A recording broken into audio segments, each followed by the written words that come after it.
listeners, in West Texas, there's a very special place. They actually call it an oasis in West Texas, kind of off the beaten path, San Angelo, Texas. And I have a very special guest to talk a little bit about the great things to see and do when you come to visit San Angelo, Texas. Susanna Aguirre, welcome to the show. Hi, thank you for having me. I'm so excited. Well, I'm excited to have you, and I think, first of all, I want to congratulate you and the city for you got a couple of great awards recently from the state of Texas. We did. We were awarded Best of the Best for our San Angelo State Park and also for our visitor center. Well, now, you said the two things there. Now, you've got to explain a little bit about what are we talking about with that visitor center of yours, which I've been to, listeners. Fantastic. And also the very, very special state park.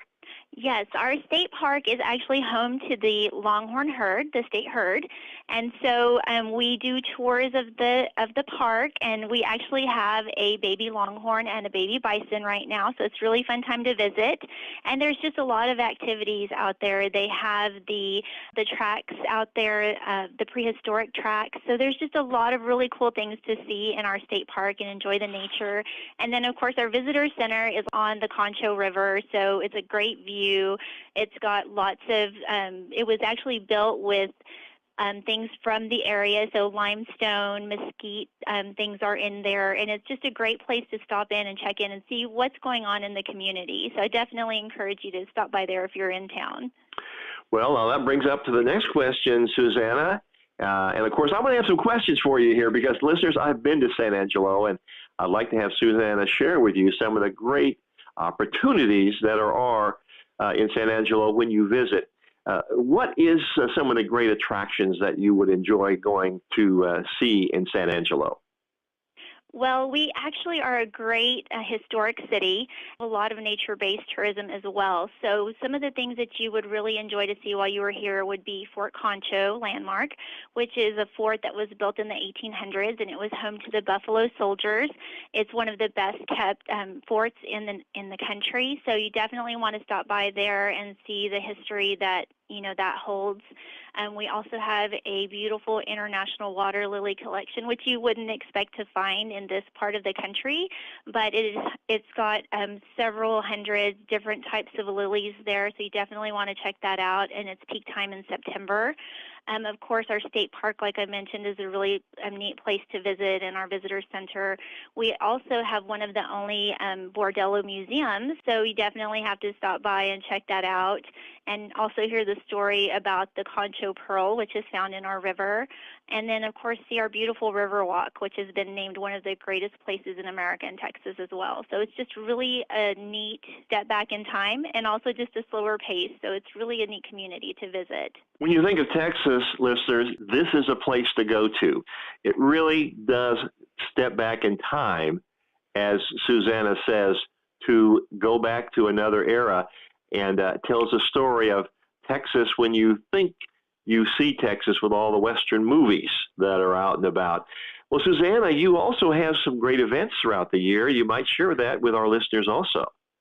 We actually, we are a Western town, so we have Stock Show and Rodeo in February. It's a month-long event, so you can come check out the rodeo. It's been named one of the best ones as well. There's cinch roping, and of course, you definitely want to come see us during the holidays. That's one of the greatest times to be here because we have some really cool events. We have Christmas at Old Fort Concho, and so they are all dressed in the time period. There's a pancake breakfast. There's lots of vendors and activities, and it's a 3-day event. It's the first weekend in December, and usually it's at the same time that they're lighting the Christmas lights on the river. So there's the lights down the river, and it's really beautiful to see. And then, of course, there's a parade and stuff like that as well. So there's Cowboy Gathering, which is a huge dance that happens, and you really have to get your tickets in advance for that event to attend because it's usually sold out pretty quickly.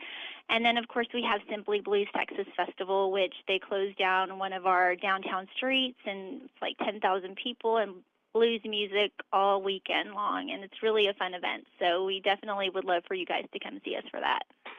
We're talking with Susanna Aguirre, who's our correspondent for San Angelo, Texas. And Susanna, I'd like to tell you the best way that I think you and I agree to get this information we've talked about, plus much, much more, is to go to your great website. Yes, please go to the website, discoversanangelo.com, and also on Facebook. And Susanna, listener, she does not know this, but I am designating San Angelo, Texas, as one of my magic towns. That is a very special designation because it's designed to have a unique experience, something about the town that makes it very special, makes it magical. And I want to congratulate you, and on behalf of myself and the group Travel Voice, we are announcing that you are now designated as a magic town in the United States. Oh, how wonderful. Thank you so much. Susanna Aguirre, it's so great to talk with you, and thank you again so much for being on the show. Thank you. Thank you. Have a great day.